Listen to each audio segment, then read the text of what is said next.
infinite springs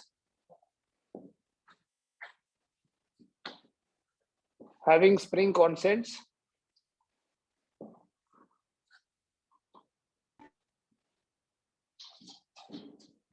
k, 2k, 4k, so on up to infinity are connected in series. What is the effective spring constant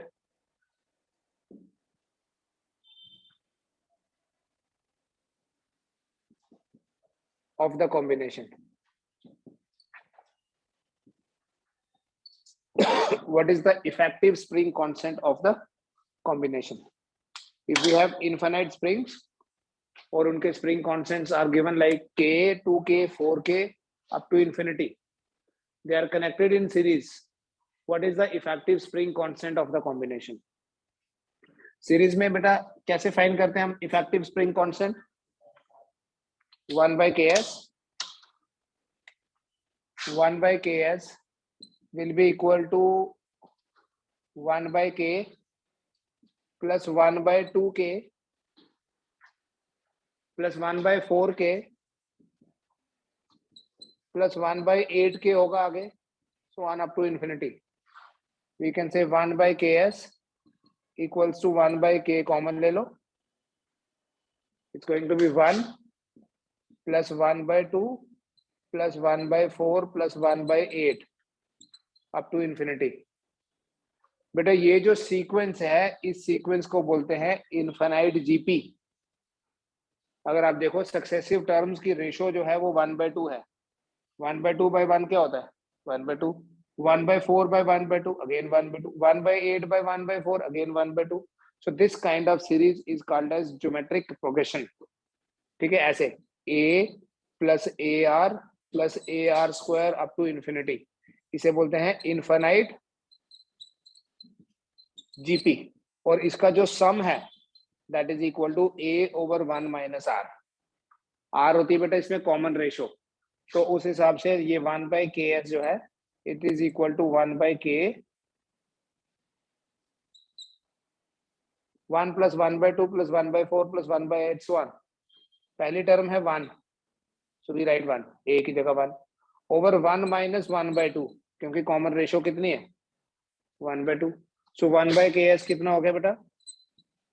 1/k 1/2, so this will be equal to 2/k. so finally ks कितना हो गया? k/2. Check कर लो, video lecture देखा. देखो हमने simple harmonic motion में क्या क्या एग्जांपल्स पढ़ रही. Examples of SHM. एक पेंडुलम की एग्जांपल पढ़ी. क्या बोला था हमने? Simple pendulum. ऐसे तो पूरा डिटेल में देखा हमने, टेम्परेचर का इफेक्ट देखा, फिर लिफ्ट के अंदर देखा, फिर डिफरेंट सिचुएशंस देखी. बट अगर एक सिंपल पेंडुलम के टाइम पीरियड की बात की जाए, सिंपल पेंडुलम का time period t is equal to 2 square root of l/g. कल हमने देखा, इसमें समरी बता देता हूं ऐसे, ये डायग्राम. कल हमने देखा स्प्रिंग. अगर एक स्प्रिंग को हम हॉरिजेंटली या वर्टिकली ऑसिलेट कराएं तो एक स्प्रिंग का टाइम पीरियड होता है 2 स्क्वायर रूट ऑफ m/k, है ना. ये दो एग्जांपल्स हमने डिटेल में पढ़ी. बट ऐसा नहीं है कि सिर्फ ये दो ही होती हैं, बहुत सारी और भी हैं. जैसे oscillations of a liquid in a U tube. U shaped tube है ऐसी.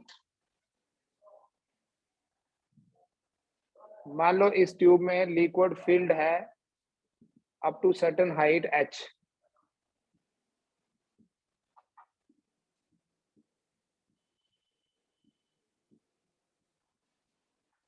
h हाइट तक कोई लिक्विड फिल्ड है इस ट्यूब के अंदर. ऐसे तो इक्विलिब्रियम है.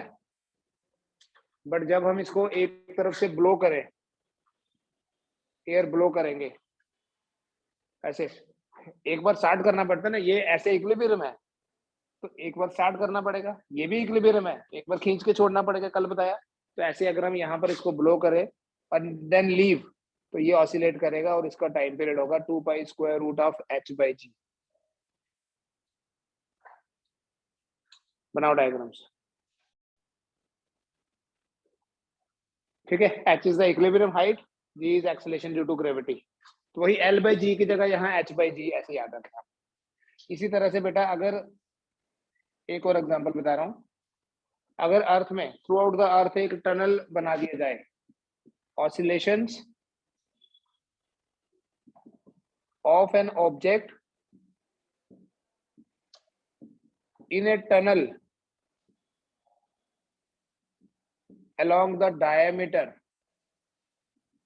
of earth, ऐसे इमेजिनरी सिचुएशन है कि ये अर्थ है, along the diameter अगर हम एक टनल बना दें, पूरा यहां से खोल दें इसको और एक ऑब्जेक्ट को यहां रखेंगे, तो किसी भी ऑब्जेक्ट के पास जो वेट होता है ना, वेट के कारण इट गोज डाउन, कहाँ जाएगा? Towards the centre of earth जाएगा, क्योंकि वेट सेंटर की तरफ ले जाता है। अब जब ये यहाँ हमने रखा था, मतलब उसको इनिशियल वेलोसिटी दी नहीं थी, खाली रखा था, जैसे किसी हाइट पे ऑब्जेक्ट रखते हैं, इट फॉल्स डाउन, तो ये नीचे जाते जाते क्या हो रहा है, इसकी वेलोसिटी बढ़ रही है और यहाँ जाके इसकी वेलोसिटी हो गई मैक्सिमम। और बेटा जब इसकी वेलोसिटी मैक्सिमम हो जाएगी तो ये रुकेगा थोड़ी ना, it will go to the other end, और फिर धीरे धीरे इसकी वेलोसिटी कम होने लगेगी, और अगर यहाँ जीरो थी, सेम डिस्टेंस पे जाके फिर जीरो हो जाएगी, और फिर क्या होगा, फिर सेंटर की तरफ जाना है, फोर्स खींचेगी, so it will keep on like this, और यहाँ पहुंचेगा, फिर उसकी वेलोसिटी मैक्सिमम है यहाँ, तो ये दूसरे एंड पे चला जाएगा। ये ऐसा होगा जैसे ऊपर, इसको भी ऊपर बोलते हैं, इसको भी ऊपर बोलते हैं, टेक्निकली समझो, इसको भी ऊपर और इसको भी ऊपर है, ऐसा थोड़ी कि जो अंटार्कटिका में बोला है वो बोले मेरे नीचे जाना है, वो भी सेम तरीके से ही फील करेगा। सो ये ऊपर, फिर यहाँ जीरो, मैक्सिमम हाइट पे फिर जीरो और फिर नीचे। तो कोई भी ऑब्जेक्ट अगर हम इस टनल के अलाउंग ड्रॉप करते हैं तो वो हमेशा ऑसिलेट करता रहेगा और उसका जो वेट है वही रेस्टोरिंग फोर्स प्रोवाइड करेगा, और इस केस में उसका जो टाइम पीरियड होगा, सारे डेरिवेशंस की तो जरूरत नहीं है, उसका टाइम पीरियड वही है जो पहले भी आपको बताया था, 84 मिनट्स आता है ये, 2 pi root of r by G. r is radius of earth. What is r here? Radius of earth. और ये एक्सप्रेशन सॉल्व करने के बाद टाइम पीरियड आ जाएगा 84 मिनट्स। तो ये दो एग्जांपल्स और लिखो। नेक्स्ट बेटा हमारे पास ना कुछ छोटे छोटे डेफिनेशंस हैं, जैसे अनडैम्प्ड ऑसिलेशंस क्या होती है? Undamped,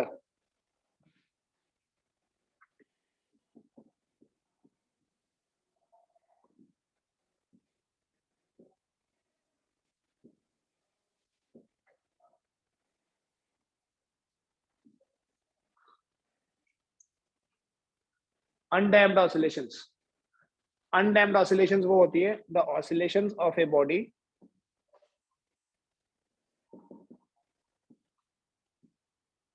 with constant amplitude,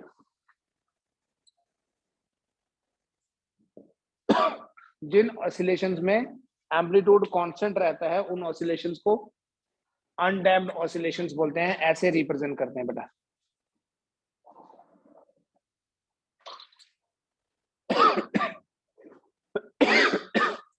The oscillations of a body with constant amplitude are known as undamped. For example, the oscillations of a simple pendulum in vacuum. Oscillations of a simple pendulum in vacuum are undamped oscillations.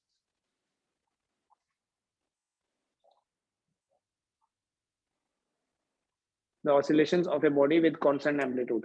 अब यही oscillations अगर air में होंगी तो इनका तो amplitude कम होता जाएगा, तो जब इनका एम्पलीट्यूड कम होता जाएगा तो इन ऑसिलेशंस को बोलते हैं damped oscillations. Damped oscillations. Damped oscillations कौन सी हुई? The oscillations with decreasing amplitude.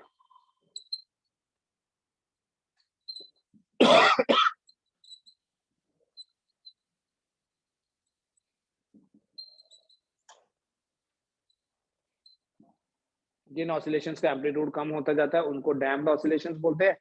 यही पेंडुलम की ऑसिलेशंस जो हैं, oscillations of A pendulum in air. Air resistance की वजह से क्या होता है? एयर रेजिस्टेंस की वजह से उनको ऑपोजिशन मिलती है, ऑसिलेशंस धीरे धीरे। इसलिए एक पेंडुलम को एक बार अगर हम हिट करते हैं तो ऐसा थोड़ी है कि वो हमेशा ही घूमता रहेगा। एयर में उसको अपोजिशन मिलेगी, थोड़ी देर के बाद इट विल स्टॉप। तो उन ऑसिलेशंस को जहां एम्पलीट्यूड कम, ये एम्पलीट्यूड बनाया मैंने, पता है ना, ये मैक्सिमम डिस्प्लेसमेंट को एम्पलीट्यूड बोलते हैं। तो पहले एम्पलीट्यूड बड़ा ज्यादा था, धीरे धीरे कम हुआ और कम होता गया, और थोड़ी देर बाद these oscillations will die out, खत्म, मर गई ऑसिलेशंस, फिनिश हो गई। तो इन ऑसिलेशंस को जिनका एम्पलीट्यूड कम होता जाता है इनको बोलते हैं डैम्प्ड ऑसिलेशंस। और जिन ऑसिलेशंस का एम्पलीट्यूड कांस्टेंट रहता है उन ऑसिलेशंस को बोलते हैं undamped oscillations.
Then free oscillations.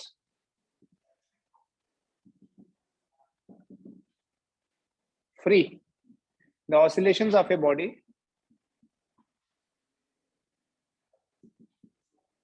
oscillations of a particle with natural frequency.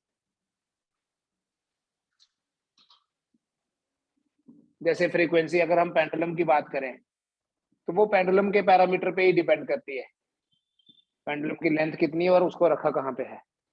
Time period का उल्टा कर दिया एक्सप्रेशन, t = 2π√L/g होता है, तो फ्रीक्वेंसी क्या हो गई? तो एक पेंडुलम अपनी नेचुरल फ्रीक्वेंसी के साथ अगर ऑसिलेट कर रहा है, मतलब एक बार ही प्रोसेस को स्टार्ट करना है बस, ये नहीं कि बार बार फोर्स लगाते जाए हम। एक बार इनिशिएट तो करना ही पड़ेगा, चाहे पेंडुलम है, चाहे स्प्रिंग है, चाहे वो लिक्विड है, एक बार तो आपको ब्लो करना पड़ेगा लिक्विड को, तभी ऑसिलेशंस। तो उसके बाद बार बार फोर्स नहीं लगाएं तो उन ऑसिलेशंस को फ्री ऑसिलेशंस बोलते हैं। और अगर हम बार बार फोर्स लगाएं तो उन ऑसिलेशंस को बोलते हैं forced oscillations.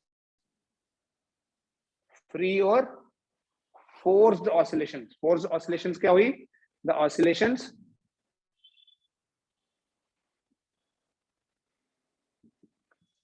in the presence of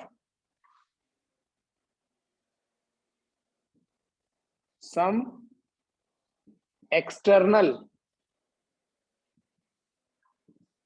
periodic force। बार बार कोई एक्सटर्नली फोर्स लगाई जाए उन ऑसिलेशंस को फोर्स्ड ऑसिलेशंस बोलते हैं। देखो जैसे एक स्विंग होता है ना, झूला झूलते हैं पेड़ के ऊपर और रस्सी से, तो क्या होता है, जैसे ही दो फ्रेंड्स होते हैं, एक बैठ के झूला झूलता है और दूसरा धक्का मारता है, तो देखते जैसे थोड़ा सा कम हो फिर धक्का मारता है, फिर थोड़ा कम होता है, तो वो हो गई फोर्स ऑसिलेशंस, जिनके ऊपर बार बार फोर्स लगाई जा रही है। या एक जो पेंडुलम क्लॉक होती है ना, वो पेंडुलम कैसे ऑसिलेट कर रहा है?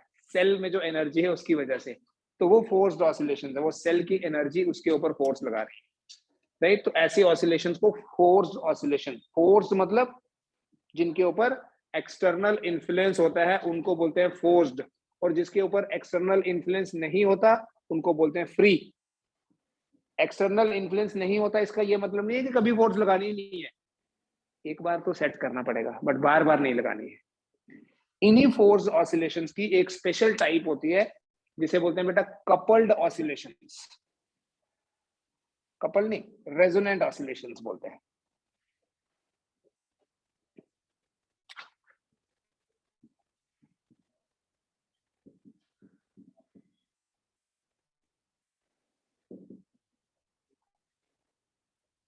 एक टाइप है फोर्स्ड ऑसिलेशंस की जिन्हें बोलते हैं रेजोनेंट ऑसिलेशंस। रेजोनेंस वर्ड का मतलब है मैच, एक जैसा हो जाना। जैसे कई बार बोलते हैं ना, we are in resonance with each other, that means we are thinking in the same way. तो रेजोनेंस का मतलब क्या है? Matching.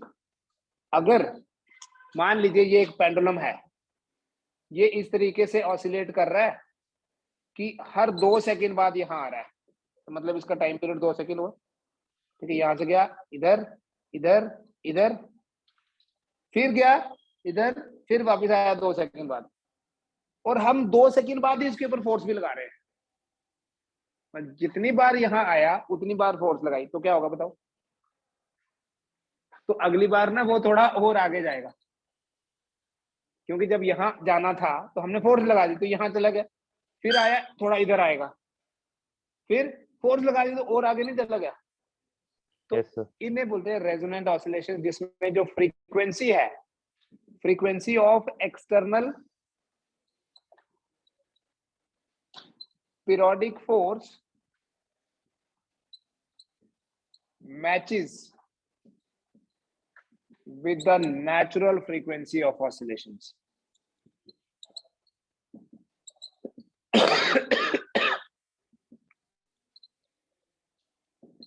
Frequency of the external periodic force matches with the natural frequency of oscillation. जब external periodic force की frequency natural frequency के साथ match करेगी तो उन ऑसिलेशंस को, रेजोनेंस मतलब ही मैच है,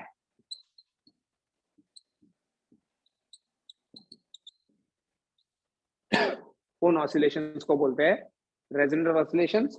और इन रेजोनेंस ऑसिलेशंस में द फ्रीक्वेंसी नहीं sorry the amplitude goes on increasing.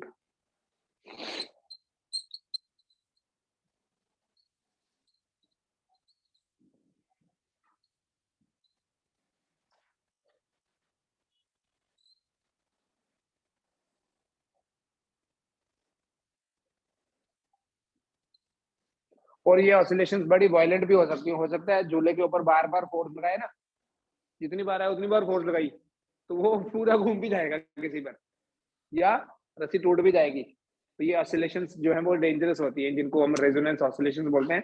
मैं इनका इफेक्ट, इनकी एक प्रैक्टिकल एग्जांपल बताऊंगा why they are dangerous.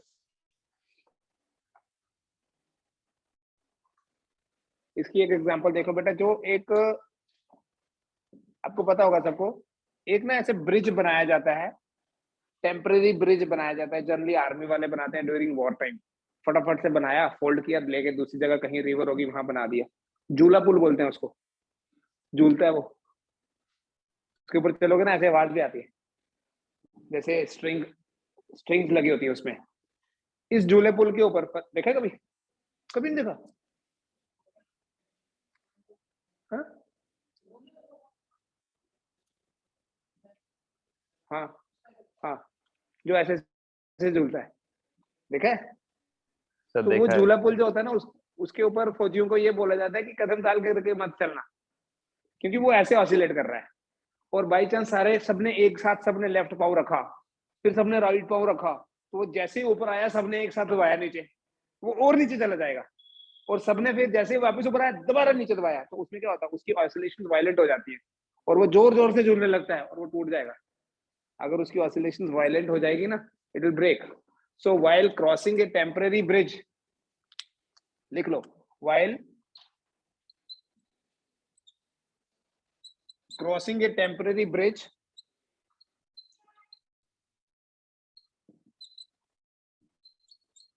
the soldiers are always advised to break their steps. Break their steps, क्योंकि उनके स्टेप्स से एक्सटर्नल फोर्स मिलती रहेगी, वो चलेंगे तो फोर्स लगाएंगे, और अगर वो फोर्स उसकी फ्रीक्वेंसी के साथ मैच कर गई तो सब एक साथ फोर्स लगाने लगेंगे, और उससे क्या होगा, रेजोनेंस हो जाएगा जब वो फ्रीक्वेंसी मैच हो जाएगी. So whenever they cross the bridge, they are advised to break their steps so that their frequency of walking does not match with the natural frequency of oscillation of the bridge. Natural frequency of oscillation of the bridge. इसलिए उनको ये बोला जाता है कि कदम ताल नहीं करनी, रैंडमली मूव करो और सब अलग अलग टाइम पे फोर्स लगाएं. समझ में आ गया? अच्छा, एक और एग्जांपल है.